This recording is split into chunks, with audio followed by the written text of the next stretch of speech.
Hi, what's up, everybody? Welcome back. Welcome back. Thank you for watching on the Town with Tanya. I'm your host, and it's another week going on here. So, lots going on. So, this week we have someone very special.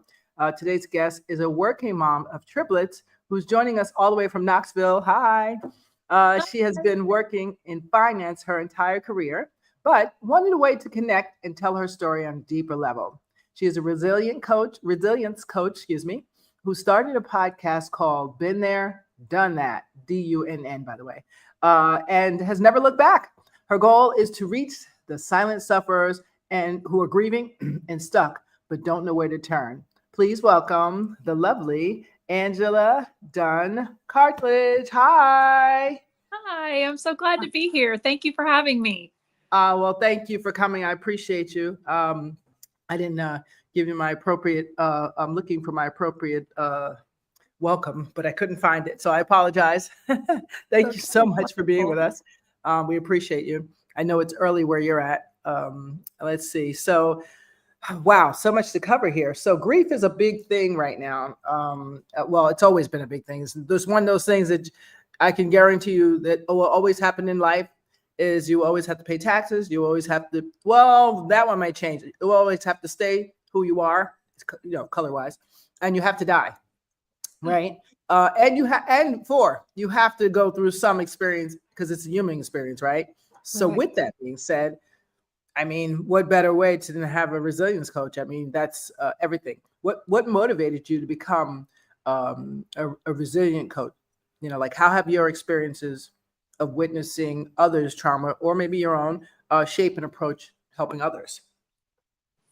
For me, Tanya, what really affected my ability to get through my grief and trauma was my hope. And so I look at resilience as being a function of how much hope can you hold in your bucket at one time. And it may be just a drop at a time, but if you just have one drop, that's enough to get you through the hardest days because you'll have hope for the next day or for the next minute or for the next hour even. So I feel like hope and resilience are kind of sisters in this process, that they are the things that get us through and get us. I always talk about getting through instead of getting over. People tend to say, if I can just move on or if I can just get over this. That's not what I try to teach, is that we have to get through it. And that is the best way. Exactly. I mean, I used to be a counselor, addiction counselor.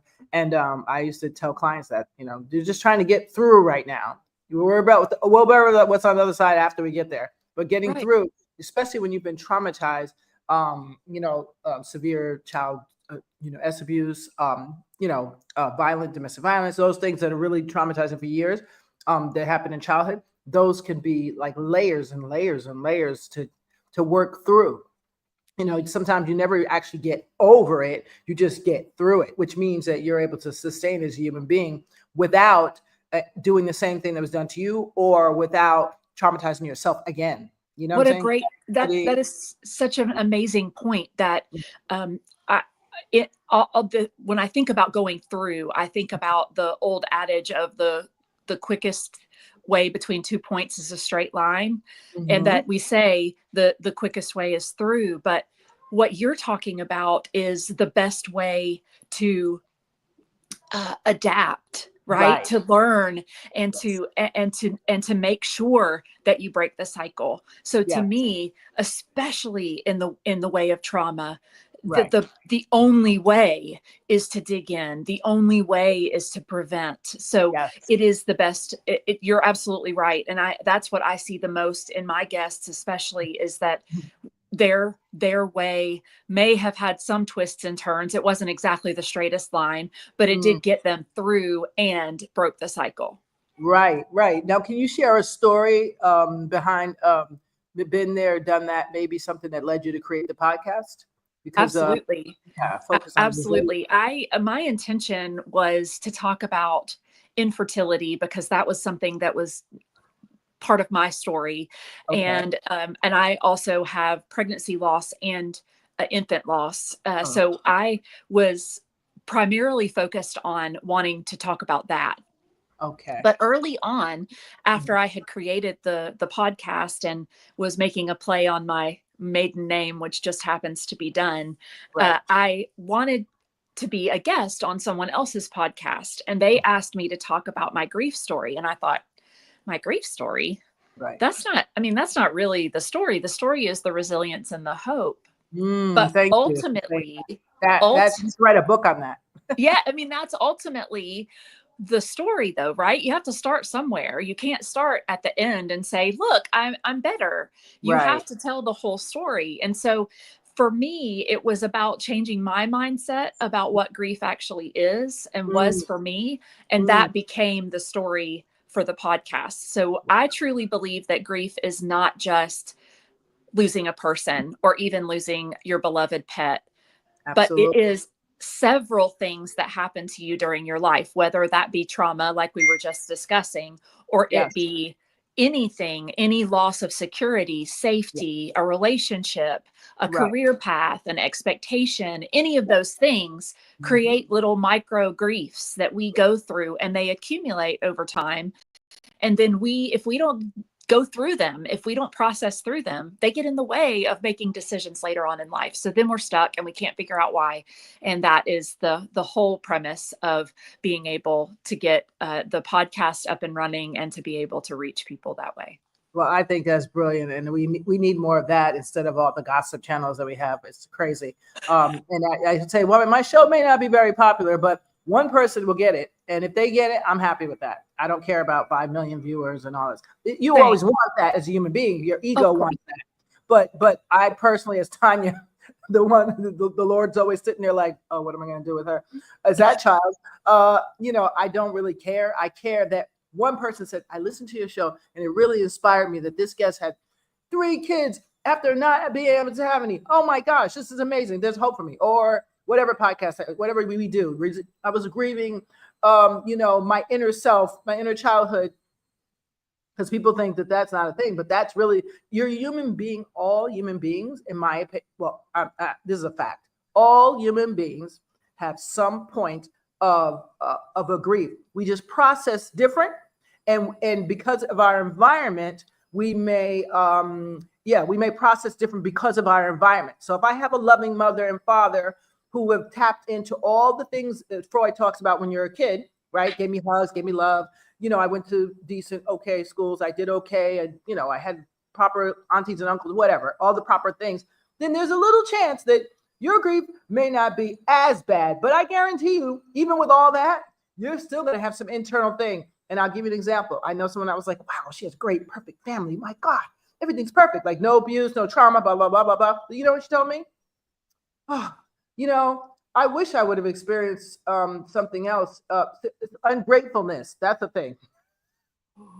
Ungratefulness is a thing. She really thought that, I don't know, but unless she's not telling me something, sometimes people don't tell you the whole story, even if they're your best friend, they only tell you a part of the story. So with that being said, okay, maybe there's something else I don't know about, but I don't witness or experience any kind of trauma going on, like major, what I'm talking about. Everybody has, fell down and broke my knee, that type of thing.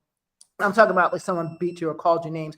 That's the kind of trauma. She's had none of that. Her family's loving. They're giving. They provided, leftover money, the whole 9.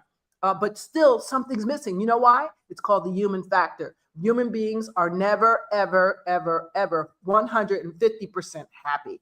You can give them $1 billion. I guarantee you they'll say, well, I needed $1 billion and one. Because we're kind of, I call myself the Debbie Downer, but we're human beings don't know it, but they're innately. There is. And what's so fascinating about that, just that example alone tells you that this is a universal issue. I mean, it's an emotional issue. Therefore, any human has the ability to talk about this. And what I think, going back to your point about environment, is that we don't give each other space to do that. It's uncomfortable. It doesn't feel good to talk about your grief for an extended period of time. We give each other a little bit of space to do that. And then we say, well, aren't you over it by now? Don't you want to get out of bed and go do something else? And it's the way that we communicate, and the way that we break that stigma and cycle is to just give each other space to have whatever experience we're having. If they're out at a girls' night, but they're still down, At least they're out on the girls' night. They're doing something. There's something to be celebrated, and we can focus on the things that we want to focus on. And people really need in that moment, I didn't mean to interrupt you. But all we really need in that moment is just to be heard. We just need a moment to speak what's happening to us, or to scream, or to cry, and just have somebody hold our hand. That's it. It'll pass much faster if you just let somebody have their time. And I don't mean that we need to strive for faster. I'm just saying that if we, as the griever, are concerned that it's going to sit with us forever, and that we're going to struggle in this, and we're going to be sitting in this mud puddle forever, the answer is it won't. It will go quicker if you just sit with it for a few minutes, and it will process by itself. That's so funny. I tell clients this all the time. And so, we call that addiction, meeting people where they're at. That's what I call it. So and it's funny, as ironic as it is that I was a substitute counselor, it's my youngest daughter who always tells me, Mom, not everybody's grief is the same. Okay. And I know that, but as a kid, your kid telling you that, sometimes you'd be like, well, why aren't you out at the ball game? I'm making that up. And they're like, well, I don't feel like going to the ball game. Just get up and go to the ball game. So if your kid's sitting at home, or they're not doing something you expect them to do, and the magic word, expect. See, their experience is not the same as our experience. And that's what I'm learning as a parent at this older age, over 55 plus. I won't tell you my age. That's not my experience, my challenge as a parent, and my oath as a parent is to guide my kids to their greatness. That may not be to my greatness. So we have to cut that fine line of like, well, I want them to be a doctor, and that's all I'm going to settle for. Maybe they were meant to be an artist. Why? I don't know. But if they're painting like Picasso, probably that's their gift. I'm just saying. And if you suppress it, it's going to show up in other ways later. In depression. Yes, that's exactly what I was going to say. That manifestation will not be good. No. If you suppress, I like to think of a suppressed emotion as using this analogy, because early on in our parenting, we joked all the time that because there were 3 of them and 2 of us, we were outnumbered automatically. Didn't matter that they couldn't move around. We were outnumbered automatically. Right. But when they got to be big enough and they started to make decisions for themselves, it was inevitable that something was going to happen that I didn't know was happening. That, there were just too many of them and only one of me usually home during the day. Okay. So our middle son decided that he wanted to save a banana, and he put it in a cabinet, like in a kitchen cabinet. And I couldn't figure out where all of the fruit flies were coming from. And they're all over the place. And I put out little traps and I get them all killed and everything. And then I go and open this cabinet that doesn't get opened very often. And there's this completely gone banana with no fruit left in the middle, just an empty shell. Oh, no. And so when I think of a suppressed emotion, I think of that banana.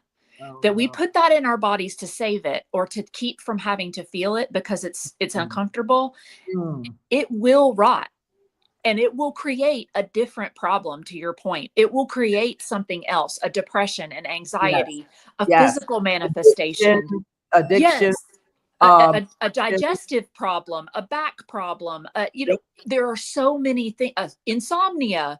There are so many pieces of our bodies that are trying to process that. And if we don't, it will come out in another way and you won't like it. So my suggestion, and I think Tanya's is too, is to just sit with it for a few minutes a day. You don't have to sit there for hours and hours. You don't have to quit your job to process this. I'm saying just give it a little bit of space. And then the next day, give it a little bit more space. And then eventually you're all the way around the game board and you're processing, you're getting these things out of your body, and you're going to see improvement in your ability to make decisions, in your ability to sleep, in your ability to put good things in your body, whatever that looks like for you, and you will get unstuck.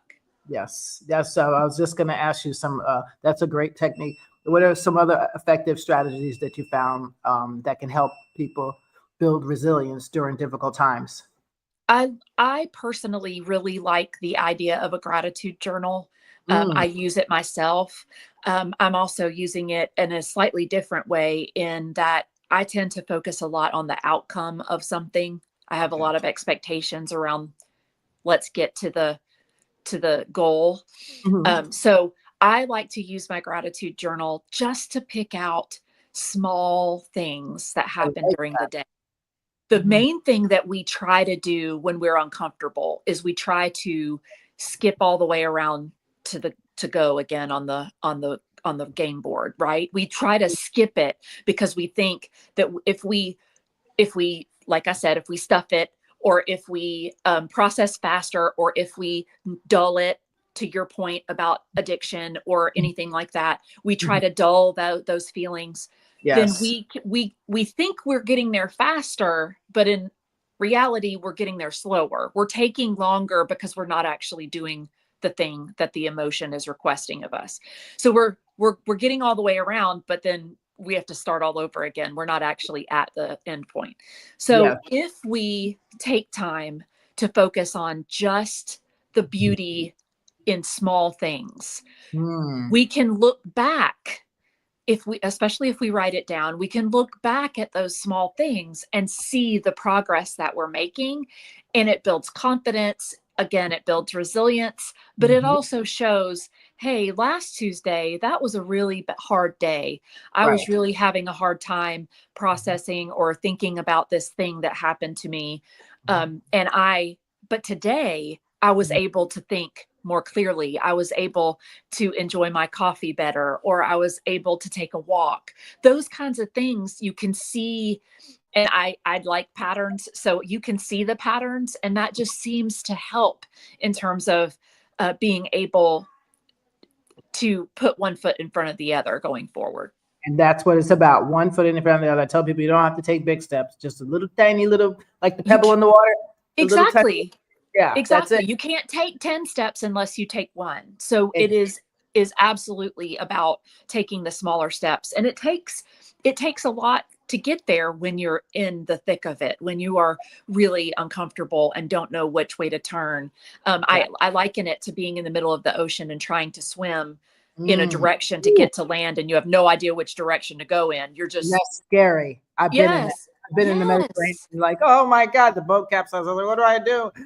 Oh, I mean, I had a life preserver on, but I didn't realize that at first.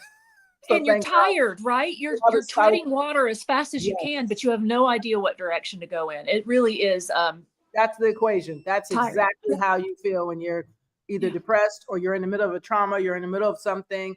It's like, I don't know what to do. But I tell people just hold on to the lifeboat or hold on, let that, what do you call it? The preserver keep you afloat and just breathe. That's all you got to do. Just breathe. If your arms are flailing, that's how I equate it because I mean, I know people that have been through some. I myself been through massive trauma. I was a foster kid, abused at 9. Long story short, but I know trauma. Like I know it very well. But I always look it in the eye. I say it's like a snake, and I grab it around the neck and I hold it like this and I strangle it because I refuse to let it win. And that's That's that's the goal. And that is what I see. That's what's so beautiful. Thank you so much for saying that, because never giving up doesn't mean that you have to have a cape and a mask on and right. and an alter ego. That doesn't, you don't have to think of yourself as a superhero, but you are. Just Yes. by not giving up and by being determined to not give in to that darkness is Yes. all you need. And then That's it. that is the hope that will get you through Mhm. any other situation. That's Agreed. it. Wow. Well, how do you address common misconceptions about grief and feeling stuck in your podcast and coaching? I really dislike, and I will call it my deepest fear because it is Okay. being complacent. To Mm, me, feeling complacency is just another word for dulling. You're mm, emotionally keeping the hard things at bay. And mm. so I really try to look at somebody that says, I'm fine. Those two words are is a giant red flag to me, because you can't just be fine. You Right. can't. There are other things happening. You're agreeing to be fine, And Right. you are admitting that there are some parts that are bad and some parts that are good, but you're trying to condense it down so that it only comes out in 2 words instead of 25 words, which is what you want to do. So you are trying very hard to just maintain. And what that does is it creates that stagnation. It creates that situation where you are not moving forward. You think that you're happy where you are, but it's that you're not acknowledging something. It Right. doesn't mean that you have to move out of your house, move to another country, even though I'm so super jealous of Tanya because she lives in another country. You No, don't have to do sure. anything. Again, I'm not saying this means giant change. That's what we're aiming for. That's not what I'm saying. I'm asking you to examine whether or not you're actually fine. And what does fine mean to you? And Right. that is where we get into the meat and the being able to untangle the spider web of whether or not there's grief there, there's trauma there, there's something there that you need to attack in order to be able to get rid of the thing that is bothering you. You Right. don't really love the job that you're in, but it's fine. You don't really love the neighborhood that you live in. It's noisy, or it's this, or it's, it's not safe, whatever, but it's fine. And Right. you add that, but it's fine, and it's not fine. You're No. just ignoring the thing that you don't like. Yes. Yes. And I always tell people, I used to tell clients, make a plan, maybe a short term and a long term. Short term is what can I do right now so that I won't drive myself crazy. So let's say if I lived in a noisy neighborhood that was not safe, I'm making that up. Then what would my short-term plan would be? Okay, how can I make my home a safe haven and feel like I feel love when I walk in here? For starters, because that's the place where I have to go and spend at least 8 hours a day, right? So that's first. And then long-term is like, what can I do to get out of the situation? So if I was dirt poor, I'd figure out, okay, how would I be able to, is there a way for me to save money? Is there a location I can move? How could I move there? What resources would be available that would make that happen? And is it worth it? So if I personally lived in a neighborhood where there was shootouts and my son, I had to worry about my son, there's no way I'm staying there. I wouldn't care if you had gold sitting next door to me. My kids and I were not staying there, because you just automatically cut off their chance of first life. And then second, their mental stability is now gone, because they have to think about this all day, ducking and bobbing and weaving. And, oh my God, I might run into all these things go on. So for me as a parent, not going to ever happen. I'd live in a barn before I do that. That's just me, because I just feel like, well, at least we're with the horses and we're safer. If I'm in the woods, I'm in the woods. At least we're safer. That's how I think, because your kids processing that trauma is going to be a whole nother level. Now you don't pass it on 2 generations, right? So you're never going to get out, because you keep sending the generation back to the same thing. We're comfortable here. You never get comfortable. You know what I'm saying? And comfortable is the thing that we all do. And myself included, I've done it. I've been comfortable. I will admit that. And we have to learn, it's okay to be comfortable if you're really comfortable and safe, right? But the truth is, like, weren't you supposed to be doing something else? Like, is this really where you were supposed to be? Because sometimes we think we're actually even someplace that we're supposed to be, I don't know, like I'm visiting my grandson. I'm not living here, I'm visiting. But I always think, like, was I meant to be in a small town? Because when I lived in the city and when I used to model in Paris and lived in Paris, it was a different life. And I felt like I was living up to my human potential. You know what I'm saying? But when I'm in a smaller town, not because it's a small town, it's great for raising kids. But when you're an artist, it's kind of a hard thing to do. You got to go all the way out to get to where you got to go. So these are the examples I'm thinking of for people who are out there who may be experiencing the same thing. Like, why am I so bored here? Or why am I not living up to my full human potential? Maybe you're not in the right place. And that may take a lot to get out. You may have to do some digging, right, to figure out what that looks like. And is it a small town? Is it a middle town? Is it in the middle of the country? Is it on the coast? Is it in the mountains? Those kinds of things just take a few minutes of processing. And if you spend that time, just like what you just did, sitting with it and going through those questions a little bit at a time, you're going to get there. It doesn't take, okay, I have to sit down and I have to make this. Right. It doesn't have to feel grueling. You can do it a little bit at a time and it feel like growth, like learning, like hope. Yes, Norma, it's a process. Exactly. It is a process, and also the hope part. You know, I feel like, a lot of people say, "Oh, Jesus this and God that and God this." I don't believe, if you believe in God, right? If you believe in God, and I do, but I know there are some people who may have been offended by the church, so they don't. So I understand and respect that. I got you. But if you believe in God, then the first thing you would think is you're supposed to be like him. And if you're supposed to be like him, then that means you're supposed to be trying to be your greatest. I'm just saying, just don't let me tell it. You're supposed to be God-like. And if you're not living up to your potential, because I know that God has given you some gift. I know he has. And I'm the best assessor around. So if you need an assessment, hit me up. I will help you out with that. I'm very good at assessments. It's something I love doing. And it's easy to do. You can do it at home. You just write down all the things you absolutely love, all the things you absolutely hate. I mean, it's so easy. It's not even rocket science stuff, right? But you have to learn to assess yourself. Okay. Yourself. Very important. You have to know, this is what I'm very good at. This is, I can work on this, or this I don't even want to work on. I just know I'm bad at it and I'm not going to do it. That's fine too. At my age, that's how I am. I'm like, this is what I do, and this is what I ain't going to do. That could right? be part of, You get my to culture. this. Yes, we get to this age and we say, there is no reason for us to keep up with any falsehoods. There's just not. So yes, I believe strongly in being able to. I wish I had known when I was 30 what I know now. Yeah. Don't we all? I mean, I was like, oh my God, I'm going to be approaching a certain age. I'll just say 55 plus. I'm not telling my age, especially when on social media. Just guess, okay? But I'll tell you in person, but I won't tell anybody else. But whatever age I'm approaching, and yes, I'm proud of it, but that's not the thing. I don't discriminate, but people do. Yeah. Okay? I don't discriminate. I care. I have a 75-year-old friend that I know over here, and she's fabulous. Way more fabulous than a 20-year-old. I'm sorry. Yeah. In all means of the word. And so she doesn't put age on it. I don't put age on it, but people do. So if I go to apply for a job right now, they see my birthday, they're gonna be like, I don't know, she's near retirement. I don't think we want her. Right. Now, when they see me, they're gonna be like, no way. Now, if I get a chance in person, it's a different story. But you have to. I know myself, and I'm okay with who I am. I'm totally 155,100. If this is thing, okay with who I am, and you should be too. And you can be. Don't feel like today, just because you're down, depressed, or grieving, or trauma, or anything going on today, doesn't mean it happens tomorrow. Because one thing I wrote a post about, the best part about life is no matter what you're going through, and this is when I was in the height of my trauma.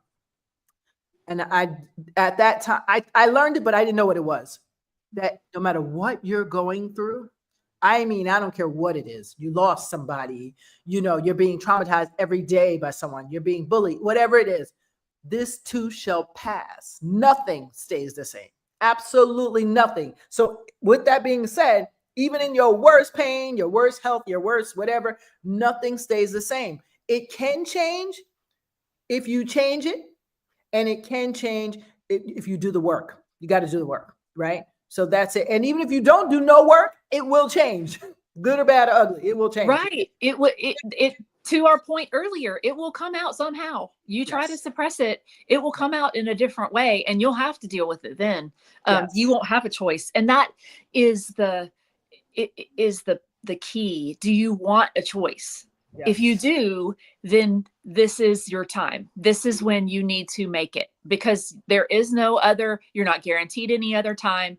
But yes, everything will pass. And that is what I really love about this message, is that every single person can hear it. Every single person can apply it. You don't have to be a celebrity. You don't have to be so traumatized that you are in your own protective world. You can be any person along that spectrum and still be able to apply any of this to your life and learn and be able to grow through something and not just stuff it down. That's just brilliant. I mean, that's the beauty. I mean, can I tell you, every day I wake up, I'm like, wow, I thank God, whoever made the universe. If you don't believe in God, which I believe in God, he did divine on all levels. And one of the things did divine on is how we heal ourselves. You know what I'm saying? Even people, I know people who've been through trauma and they didn't get therapy, but they knew about the processing part. They didn't know what that was. but they process. So that's why they're not doing what other people did to them. You know what I'm saying? So whatever that looks like for you, right? I mean, it doesn't have to be sitting in front of a counselor and going through that, even though I've done it. I still do it, and it helps me tremendously. I don't mean to belittle it at all. Right. But if you can find a way to learn and to move through it, that isn't detrimental to your body. I'm talking about a way for you to work through it emotionally, not by dulling. Then yes, I'm 100% on board. It doesn't matter to me how. Just please don't stay hurt. Don't don't stay hurt. Break the cycle, break the stigma, move forward, even if it's just what you feel like is a baby step, because somebody else will see it. It's not just your baby step that you're taking. The ripple effect is huge. Exactly. Norma said that growth happens in moments. Yes, I love that. It does happen in moments. That's a great title for a book, by the way. A growth happens in moments, because they do. It may be tomorrow, oh my gosh, and the next day may be like, oh, it's just never know when it's going to happen, and they come in different packages, by the way. So you may meet someone that is your earthly guardian angel that was here to unstick you, but because you're not paying attention, you missed your blessing. I've seen it. I've watched people, and I'm like, I not know that person would have been a key for them to unlock a few doors, but they want to suppress it. Go ahead, keep suppressing it. I'll wait, because that you have to look at all angles. It could be a walk in the park, and like one day I saw a mug pie, and which reminds me of a friend of mine that passed, by the way. But this mug pie was just so sweet and so cute, and he didn't run away from me, and that made my whole day. That's the thing, is that you never know when that trigger is going to happen. You don't know what you're going to see. You don't know. You're going to hear a song. You're going to smell a smell. You're going to see a person, and you think, is that so-and-so? And your brain says, no, that person's passed on. There's no way that's so-and-so. But they remind you of them in some way. Right. I was feeling very down, and that mug pie literally made me forget that I was even feeling down, literally. Because it's so great. But it can work the opposite way too, right? You think you're having a great day, and you hear a song and you think, oh, that reminds me of my grandmother. Yeah. Oh, now what do I do? But it's about the awareness of that moment that you're able to then turn it around and think, okay, well, I'm going to replace the fact that she's gone, that what's happening to me right now, with something happy that I can remember about her. Something wise that she said. Yes. I would, if I heard a song like that and I was in the state and said, oh, that song came on, I would be thinking that's my guardian angel playing that song to make me have a good memory of her. That's how I'd be thinking opposite on that one. But you're right. You can flip anything around though. And you have to. We, as human beings, we have to find our source our tools that will help us get to our source of greatness. That's what I say, and that could be anything. So like I had a client once who was, very depressed, whatever. And I said, why? I said, do you draw? My spirit guide told me to ask that. He's like, a little bit. I said, let me see. I saw he's like freaking Picasso. I was like, dude, what are you kidding me? You're 19 years old. This is what you do? Who taught you this? He said, no, nobody. I just do it. This is what I would always do. This is what you would always do when you were depressed or bored. Really? Because this is the thing that the universe had given you to catapult out of your depression. Are you kidding me? Well, yeah, but no buts. I don't want to hear no but. This is your gift. I'm telling you that if you don't follow this, your downfall will be the choice of drugs that you choose. Sorry, I hate to tell you, that's the clear fact, because his paintings, as soon as I looked at it, it touched my soul. That's how I know. I was like, let me see something. He showed me. I said, you did all this? That's what I'm talking about, people. Some of you may have major OCD. You are the best house cleaners ever. Maybe you start your own house cleaning business. Maybe it gets you out of the poverty you were in. I'm just saying. Maybe you come up with the best stories. Maybe you're a writer. Maybe you were meant to be writing novels or whatever, or screenplays or something like that. You have to test all these things that pop up and appear to be bad things, but may be flipped into good things. Right. It's about trying, right? It's about being willing to put yourself out there, even though it may hurt. And that again comes back to the resilience and the hope piece, that if without that, you aren't going to get unstuck. You're not going to try. Action is the only way to get unstuck, period. That's the only way that you are going to be able to make decisions again. And by making bad ones, you're learning to make good ones. It's just part of the process. You cannot move forward without falling down. It just is part of the process. And we just have to normalize the falling down and the getting back up. That's it. It's not you probably don't feel like it after the 5th time of falling down. Right. Okay. And you made a point earlier about scrubbing your knee, falling down and scrubbing your knee. You think, but I don't want to scrub my knee again. That really hurt. It does. But you're also going to create strategies to help you still do the fun thing. Yes. Without falling down and scrubbing your knee. Right. Right. And that's a good one. I learned that in rollerblading and roller skating. I don't like falling. So I haven't fell on my roller skates in, 30 something years, because I don't like falling. So I had to perfect, how can I do this? Okay. I know if I do this, I got to do that. You to make the brain think, make your brain do somersaults, the good somersaults. There's bad ones. My husband is a physical therapist. He likes to say, gravity is a law for a reason. There isn't a way to stop gravity from winning between you and gravity. You're not going to be able to defy gravity like the new Wicked movie says. You're not going to be able to do that. But you can create strategies, right? You can have tools in your toolbox. You can have knee pads. You can figure out the right rhythm and practice so that you don't fall as often. Yes. You're going to still fall eventually, but maybe it's not rollerblading. Maybe it's doing something else. And then you build some strategies over here. And we just keep building strategies and learning. That's the goal. And maybe you fall with grace. Sometimes, like, for instance, starting a new business, it didn't work out so great. Okay, let me try the next one. The next one's better because you learned all the mistakes from before. Right. That's okay. Sometimes there's some things you're going to have to fail at in order to be the best at. That's just about it. Ask any millionaire. I'm sure they didn't overnight say, I know all the stocks and I know how to get all the real estate and properties. Yeah. And I knew exactly what I wanted to do when I grew up, and I did it, and that just worked out, and I've been doing it ever since. Nobody says that. It just doesn't work that way.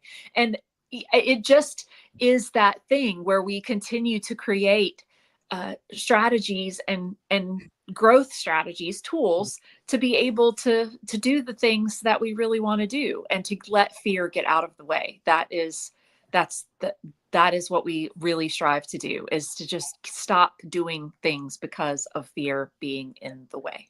Yeah, fear. I have to take that out of my vocabulary, like I took depression out. It's like I delete words.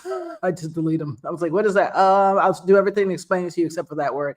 But I need to take fear out, because especially the way society's going. And then, they had us scared with the politics and all that stuff. They were scaring us. Oh, Project 2025, 2025. And so you're like, oh, what's that? You don't even know what it is, but you're like, I'm scared. I got to slow it down, and you should slow it down too. Don't let society put fear in your heart.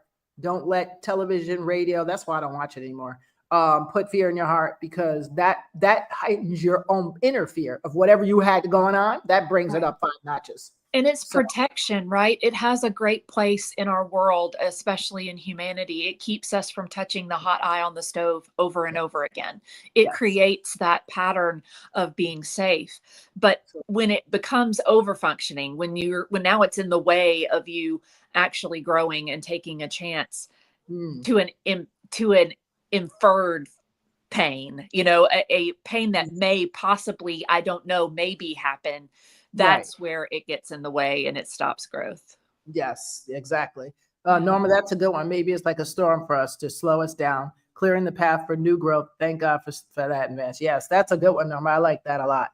I always love the saying that I've heard that is, don't tell God how big your storm is, tell the storm how big your God is. And what that makes me think of is, the storm can slow you down, but it doesn't battle with who you are and what you were given and what you were put on this earth to do. So I think it's all part of the same. Absolutely. Loveliness. Yeah. Wow. So what has been your most memorable interview with the guest on your podcast? What did you learn from their story? I recently interviewed an author that was physically and mentally abused by her partner, and they weren't married, but they lived together, and it was the process that she went through to explain how she was manipulated at the beginning, what the middle looked like, and then how she got out was really fascinating to me, because I had never experienced that firsthand.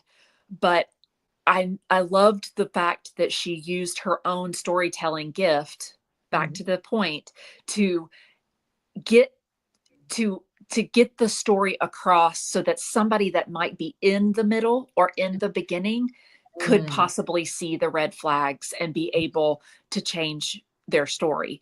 And so that was really a powerful interview for me because of that, because it spoke to something, again, that I hadn't experienced myself, but that I could relate to that grief, because we all seem to be able to relate to each other's grief, even if we haven't experienced it ourselves. So I related to it, and she was able to explain it so eloquently that I felt like anybody that listens will be able to learn from it and to take that into their lives and hopefully change their story. Amazing. Wow. How do you create like a sense of community with your listeners? Like, what role does the audience feedback play in shaping the content of your podcast? Yeah, I really look for ways to reach that one person. You made this point earlier, that if you can just reach one person, you've done your job. That's it. I really and truly believe that there are so many people silently suffering because they don't know which direction to swim in, but they also don't feel comfortable speaking.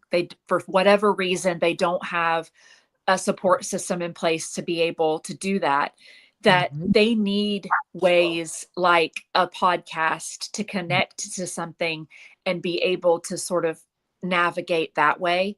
So really, I don't need somebody to come up to me and tell me I've changed their life. I need it to be more that you called it your spirit guide earlier. I just want that feeling to continue, that I know I'm on the right path, and that I look for that feedback sort of from everybody. I look for it from the whole process to be able to know that I'm going down the right path, and that I know that the right people will hear it. I just truly feel led that this is where I'm supposed to be. And that's the feedback that I'm looking for the most.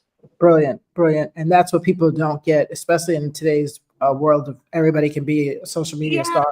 It's like, talk about so-and-so. They get 5 million views, and you and I are here trying to save and change lives. It's like 2 viewers. We're like, thank you very much. Exactly. Fantastic, because that means 2 people got it. It is so fascinating, because you have those moments where you want, of course, you made this point earlier, of course I want 5 million views, and of course I want 10 sponsorships, and of course I want all those things.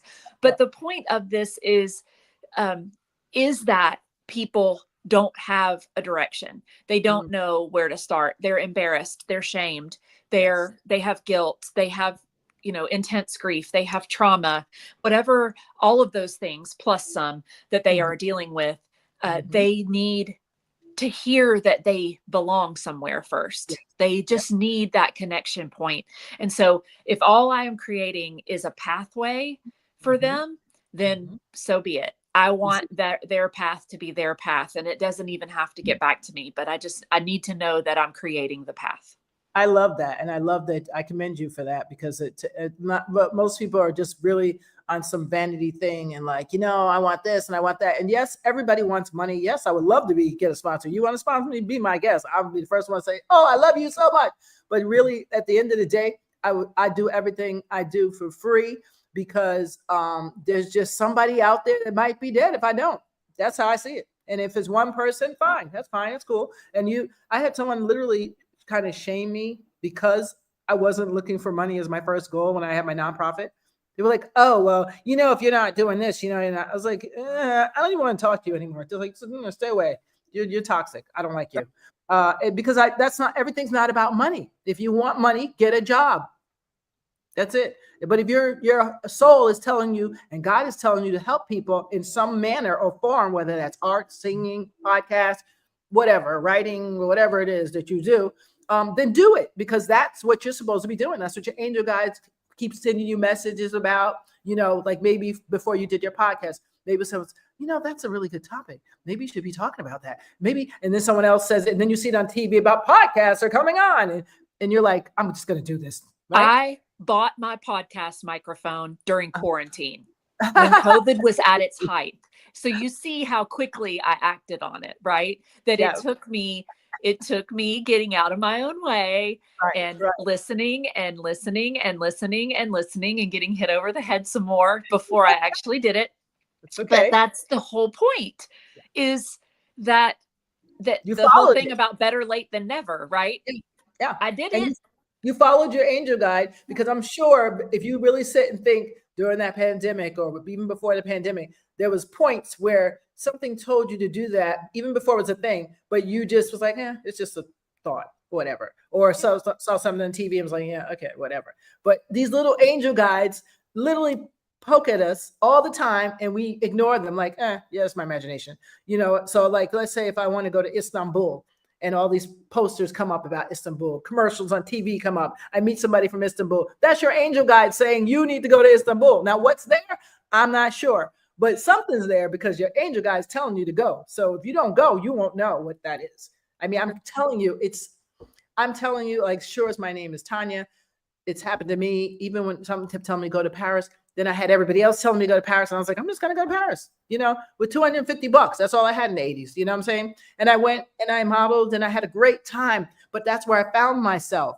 Had I not gone to Paris, I know I would not have found myself. There's no way. And I would be a whole nother. I wouldn't be as equal of an unbiased of a person as I am had I not gone to Paris, because you need something to measure from. I'm from Brooklyn. You know what I'm saying? I'm from Brooklyn. Lived in orphanage, foster homes, before whatever, set from 5 to 7. I think I got to my final home at 7. Been around, did things, whatever. And then I stayed in my nice little suburban town, right? My nice little cute little town. I didn't know the world wasn't always like that, right? Until you get back out again and you're like, oh my gosh. And I went to Brooklyn. I moved all over. But when I went to Paris, it was there that I learned that, oh my God, maybe something like, people do like me, or I am not that bad, or I'm not ugly, or I'm not whatever those things are, those things that come out. You learn all those lessons in the places your angel guide sends you. And if you don't go, guess what? You may never learn that lesson. You stay stuck. You stay right where you're at forever. And that's okay if you want that. But I personally, I need to get all the experience that I'm supposed to be here getting, all of it, like the good, bad, and ugly. Because if I don't, when I come back the next life, I got to do this over again. That may not be so good, some of that stuff. We don't want to relive it. We want to move through it, right? I love that, because of the learning piece that you're saying. If I hadn't done that, most of the time when we take a risk and we go and we do something, we're going to be able to look back at it and say, but that was for my good, always.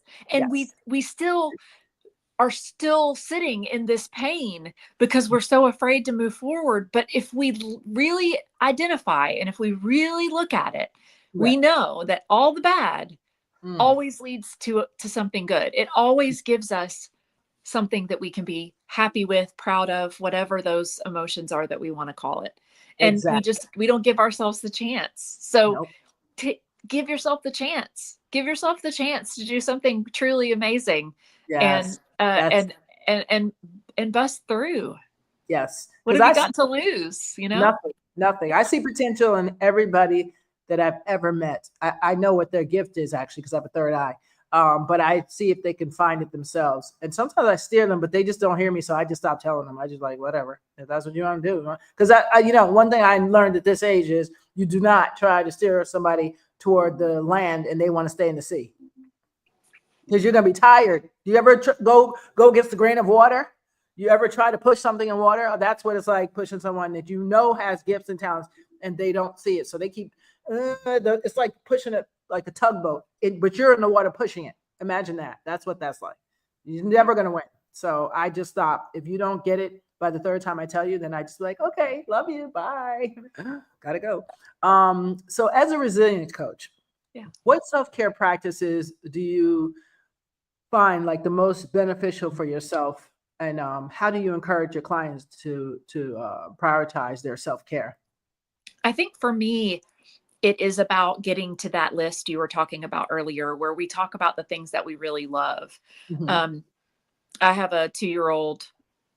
I still call him a puppy, even though he's not a puppy anymore. He's 2, that really, really, really loves to go on walks.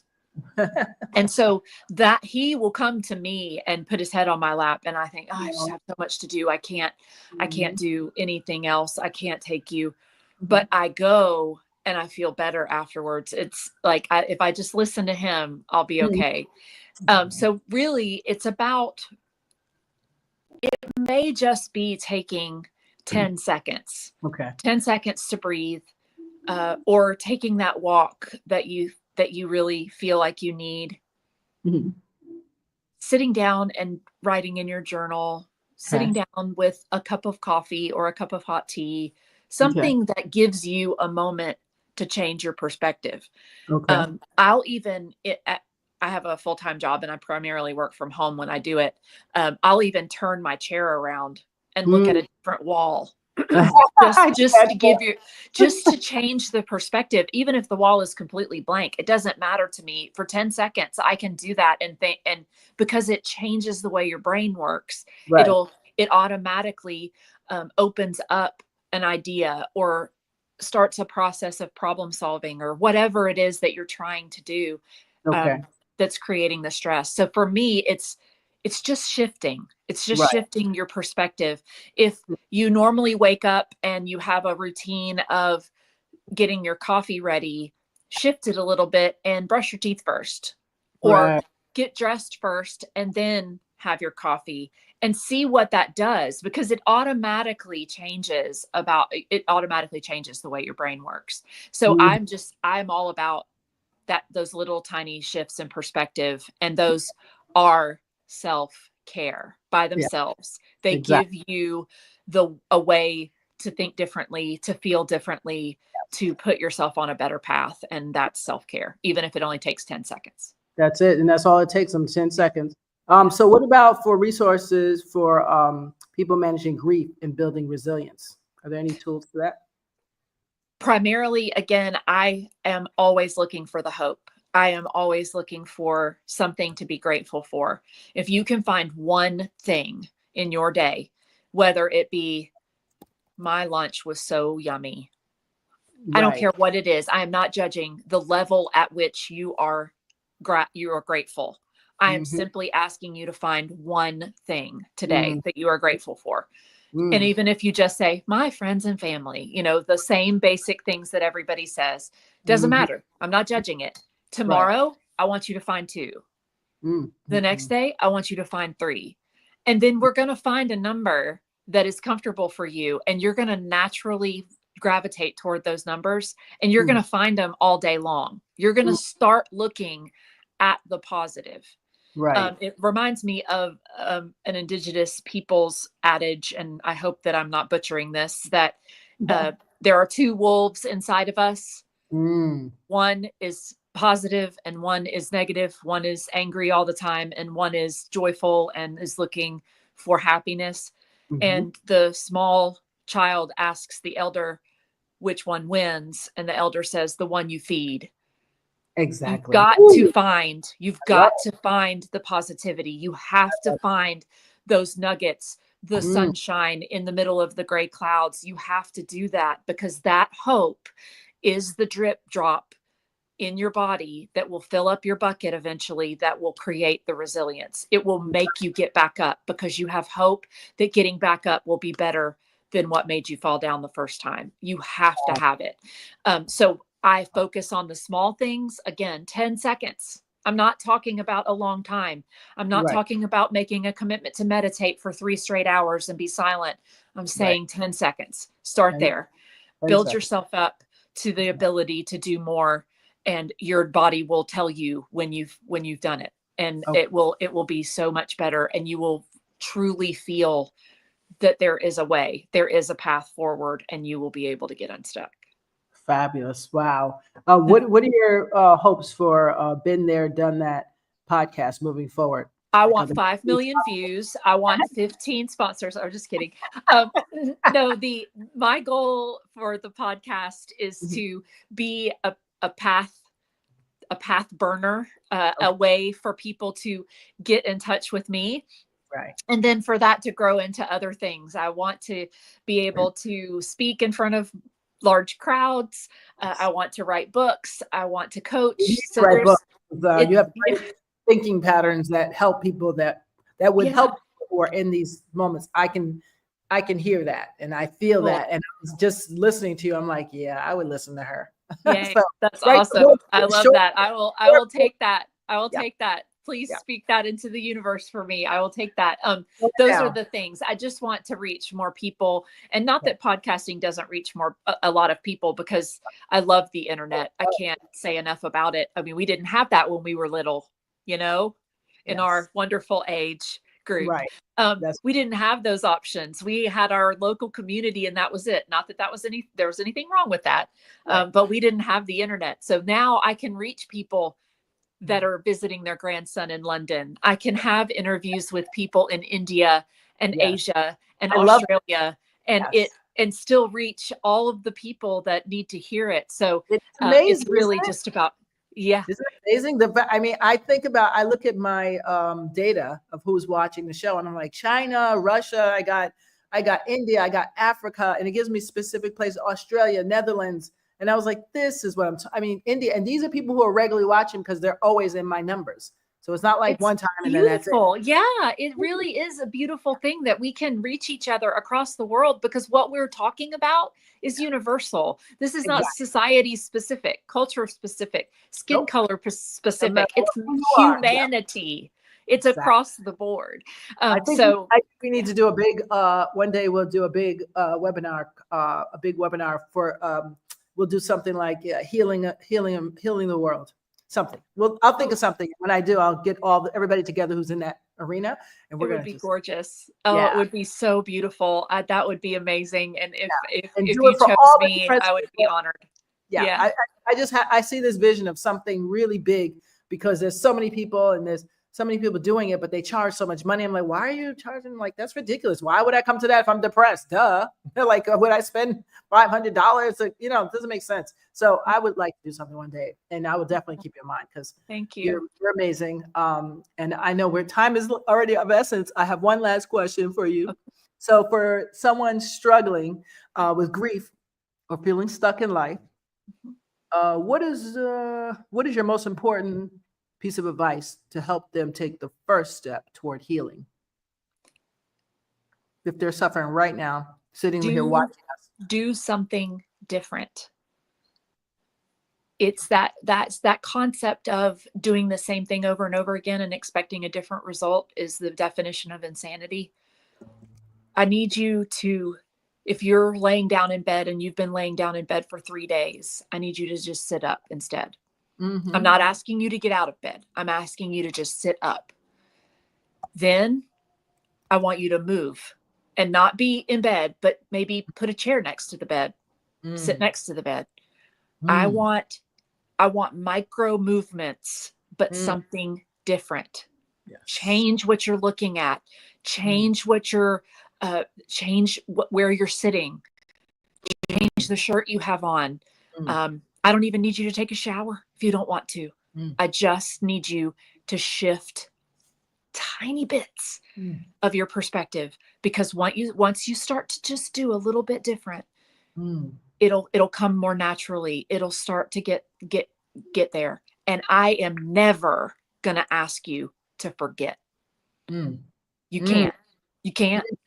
So I am asking you to hold its hand and live with it. And that may seem like the grossest, most disgusting thing you can think of, especially when it comes to trauma. But it is part of you now. Mm. Wow. You need to hold its hand and you need to move forward. We need to go through, not around. It's quicker if you go through. But in order to do that, you're going to have to do small things. It's not going to be, I've been in bed for 3 days and suddenly I'm going to jump up and run a marathon. That's not how it's going to work. Nobody expects that of you. Nope. Despite what you might hear in society, nobody expects that of you. So you can do this. Please give yourself the chance to do it. Well done. Wow. I know I take that advice for sure. And it's a beautiful piece of advice. It's non-judgmental. It's effective. I mean, there's so many things to that. And I know somebody's home sitting there like, you know what, this is it for me, or I don't know what else to do. I mean, all those things going on. And I love that. I know you've touched someone. So someone will hear this. Someone will get this. And I'll keep replaying it until they do, because it's going to reach the right hands. What's your website? www. Dunn, DUNN, THAT, that podcast.com. So it's DUNN is my maiden name technically, but my maiden name, and then that THAT podcast.com. You can by email through that. You can see all my socials, all the things to get me through there. Yes, guys. So let me see if I can put it so it just stays that way. It'll be easier for some of you. Let me see. Here we go. Okay, how did I do that? I messed it up again. Oh, that's why. I went the wrong one. There we go. Okay. www.donethatpodcast.com. You got it. Check out Angela Dunn Cartledge, please. Yeah. If you can, check out her website. She's fantastic, as you can see. Who's that? Yes, it works. So right. She is so right. Yes, it works. Norma, that's right. Norma, Norma's grandma Norma. She's a woman of a certain age. And she's wonderful. Yes, that's it. Just one little micro step. One little micro step. It doesn't have to be big. I'm an opposite person. So when depends on what it is. So if I'm in the middle of trauma, I call it. And I'm home, if you're home and you're in the middle of an abuse situation or something really severe like that, you know what I say? In your head, there's a snake, and you grab it by the neck and you wrangle the crap out of it. That's what I say. And so it's in your head right now, but eventually that's what's going to happen because you've already killed the snake in your head. So yeah, you can figure out a way. 10 seconds, right? It's just long enough to take probably 3 deep breaths. Yeah. We're not talking about giant extra effort, gargantuan process. We're saying just 10 seconds, and that will change your life. Just that one time of 10 seconds, changing your perspective will change everything. Exactly.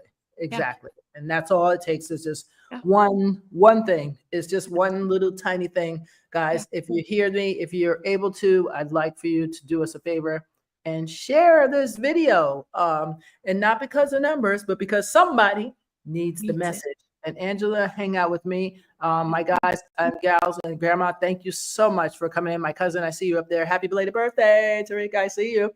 And somebody else's birthday, Renee. We had a lot of birthdays this week. So thank you guys. And sending love and prayers out to Yvonne. And thank you guys so much for watching. Grief and trauma is very big. Please check out Angela's podcast, DoneThatPodcast.com. Okay. And until next week, we'll see you. We'll see you. Will I see you Sunday? Yeah, we'll see you Sunday. Okay. Bye. Oh, wait, somebody's saying something to me. Who's that? Yes. Oh, okay. Okay. I see you, Norma. Thank you. Oh, Man's on there? Oh, I didn't see him. Hey, man, what's up? Okay. Thank you very much for all you viewers. If I tongue twist myself. Thank you to all our viewers. You guys are awesome. I appreciate you, and make sure you'll come back again Sunday. All right. Bye.